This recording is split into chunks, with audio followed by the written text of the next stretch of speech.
दोस्तों, जैसा कि हमने पिछले एपिसोड में देखा कि होंग जुन उस डेविल का पीछा करते हुए एक विलेज में एंटर करता है। अब आगे फिर हम एपिसोड 3 के स्टार्ट में देखते हैं कि होंग जुन उन सिपाहियों से बचता हुआ भाग रहा था। फिर होंग जुन देखता है कि गार्ड उसका पीछा नहीं छोड़ रहे होते हैं और वो उसके पीछे आ जाते हैं। फिर वो होंग जुन पर वो गार्ड्स अटैक करते हैं, जिससे उसका पिकॉक फेदर रोक लेता है और वो अटैक उन गार्डों पर जाकर लग जाता है। तभी वहाँ पर एक मिस्टीरियस सा मैन आता है जो होंग जुन पर सीधा अपने तलवार से अटैक कर देता है, जहाँ उसका हार्ड लाइट सामने आ जाता है और वो हार्ड लाइट टूट जाती है, जिससे कि उस हार्ड लाइट की सारी पावर उस मिस्टीरियस से आदमी में चली जाती है, जिससे वहाँ पर एक धमाका होता है, जिस धमाके से वहाँ के सारे लोग बेहोश हो जाते हैं। तभी होंग जुन को होश आता है। तभी वहाँ पर सभी सैनिक को भी होश आने लग जाता है, जिससे होंग जुन डर जाता है और वो उस आदमी को भी बेहोश पड़ा हुआ देखता है जिसने उसकी हार्ड लाइट को तोड़ दिया होता है। फिर वो उसके पास जाता है, जहां हमें इस आदमी का नाम पता लगता है, जो नाम ली जिंग लोंग होता है, जिसे हम ली जिंग बुलाएंगे। फिर होंग जुन ली जिंग को लेकर एक हाउस में चला जाता है।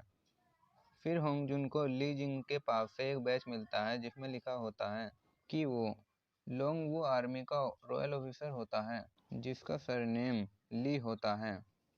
फिर होंगजुन उस बैच को फेंक देता है, जिससे कि झाओ उड़ जाता है और झाओ पूछता है कि क्या हुआ, और होंगजुन झाओ से कहता है कि उसने हम पे अटैक करके हार्ड लाइट को तोड़ दिया, जिससे कि हार्ड लाइट की सारी पावर उसके शरीर में एंटर कर गई। फिर झाओ होंगजुन से कहता है कि तुमने ये क्या किया, अब हम दोनों खतरे में पड़ गए हैं। झाओ कहता है कि अब हम क्या करेंगे।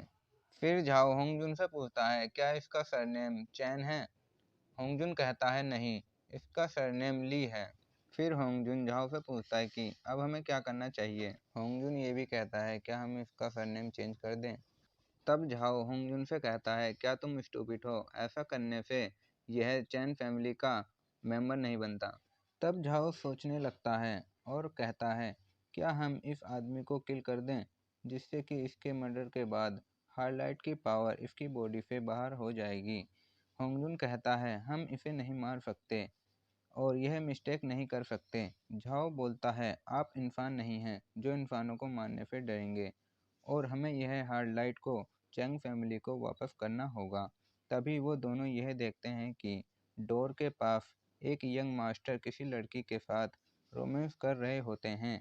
तभी झाओ होंगजुन से कहता है कि हमें किसी भी तरह हार्ड लाइट को जल्दी वापस लेना होगा, वरना हम बर्बाद हो जाएंगे। और यह पूछता है कि क्या तुम्हें तुम्हारा वाइंड ब्लेड वापस मिला। दोस्तों, यहाँ से हमें पता लगता है कि होंगजुन जब टर्टल फिश से फाइट कर रहा था, तभी उसका वाइंड ब्लेड उस टर्टल फिश की बॉडी में लगा रह गया था।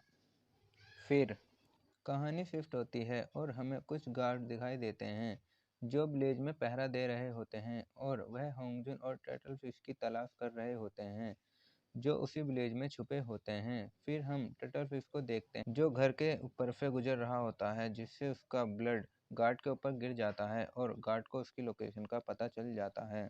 फिर टर्टल फिश वहाँ से चली जाती है।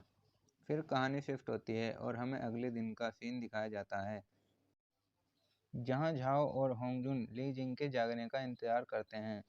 फिर होंगजुन उसके हार्ड लाइट की पावर को बाहर निकालने के लिए ली जिंग के ऊपर कुछ मैजिक करता है। तभी उन्हें बाहर से कुछ गार्ड्स की आवाज़ सुनाई देती है जो उन्हें खोज रहे होते हैं। तभी ली जिंग जाग जाता है और होंगजुन से पूछता है तुम मेरे साथ क्या कर रहे हो।